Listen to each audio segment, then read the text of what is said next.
Details have emerged about Russia's attack on Ukraine's energy grid. President Zelensky says cluster munitions were used in the massive overnight attack.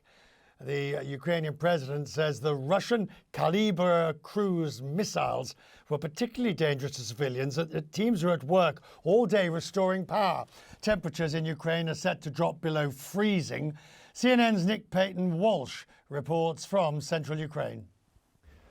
This is the 11th large-scale attack by Russia on Ukraine's energy infrastructure so far this year.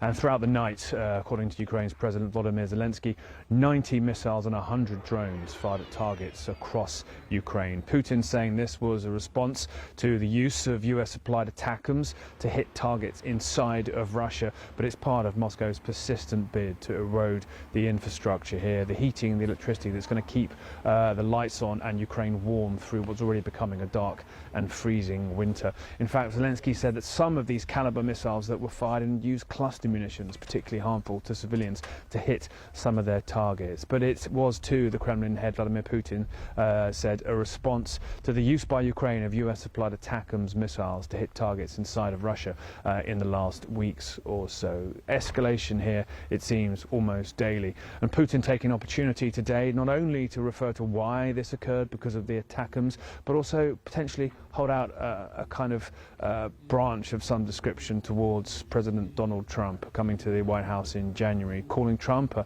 experienced and capable man and suggesting potentially that he might be able to find a, quote, solution. Now that is surely a nod to the diplomacy which many believe Trump will adopt as the US policy going forwards in January, a nod to that certainly through his appointment of a Ukrainian special envoy to Ukraine, and that is General Keith Kellogg, his former national security advisor, who in April wrote extensively about a potential way forward for a peace plan here. It would involve freezing the front lines, taking up negotiation as the formal policy of the United States, asking Ukraine to accept aid, but aid as loans, and the condition for that continuing would be that Ukraine would become part of this peace process too. Russia in turn would get slight sanctions relief for becoming part of the negotiation process, but then I think the details as to how it gets to an end point in where Ukraine could potentially be happier and secure a little fuzzier. The plan in itself seems to accept that the amount of aid the US is currently giving to Ukraine is at its maximum and they can't produce any more, but also seems to suggest potentially that they need to continue and indeed supply Kiev more to secure itself against any future Russian advances. But clearly moves towards diplomacy here and potentially a moment in which Vladimir Putin, a wily and frankly at times cynical negotiator, may find it easier to get what he wants out of the new White House. The news from the front lines though consistently in Moscow's advantage. They're moving forwards on multiple different directions along the Eastern Front, as we saw ourselves over the past week or so. Nick Payton-Walsh, CNN, Central Ukraine. New overnight, Ukraine says Russia launched 132 drone attacks, but most were shot down. At least 8 people were injured.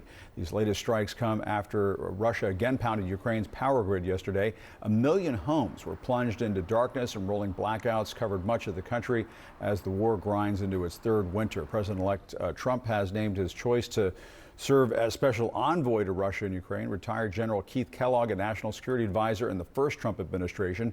Months ago, Kellogg laid out his peace plan for the war, which may now become the diplomatic roadmap ahead. And joining me to talk about this, CNN political and national security analyst David Sanger is also the White House national security correspondent for the New York Times and the author of New Cold Wars: China's Rise, Russia's Invasion, and America's Struggle to Defend the West.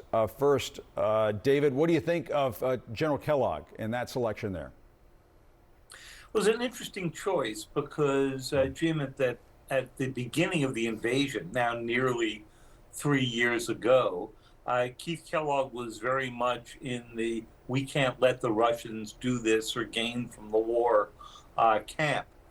Like many Democrats and Republicans, but mostly Republicans, he's now moved to we need an armistice or some kind of cessation of fighting on the way to a bigger peace plan.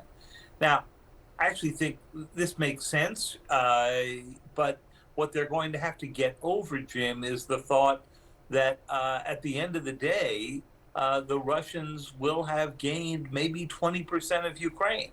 Because you can have an armistice, but if it's like the one in between North and South Korea from 1953, the North gained territory from it.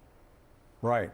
I mean, it's all pointing in that direction in terms of Trump's picks for his foreign policy team. I mean, I guess Senator Marco Rubio might lead you to believe otherwise, but it does seem as though the incoming president is going to put some pressure on Ukraine to give up territory. Well, the outliers here, of course, were Senator Rubio, who also took a pretty hard line, and Mike Waltz, the new national security advisor. But the fact of the matter is that the president has indicated pretty clearly here that what he's interested in is a deal. He's not interested in sharp lines around what were the territorial boundaries of Ukraine. And that's a difference. And, in many ways, Jim, it's a deep ideological difference because President Biden, and he repeated this in a statement yesterday after the pounding attacks on the Ukrainian grid that you were describing, basically said, we're with Ukraine all the way, and Russia cannot emerge from this a winner. And in an armistice, Russia may well end up getting, a good bit of territory. Not what they wanted, which was the whole country. But David, and the fear, of course, that's what comes later. Yeah, I mean, and that leads me to this question. Couldn't the Ukrainians just do what they want? I mean, do they have to bow to this pressure if it comes from the Trump team to put down their weapons and give up territory for peace? In a word, Jim, no, because they need the American support, the American weaponry.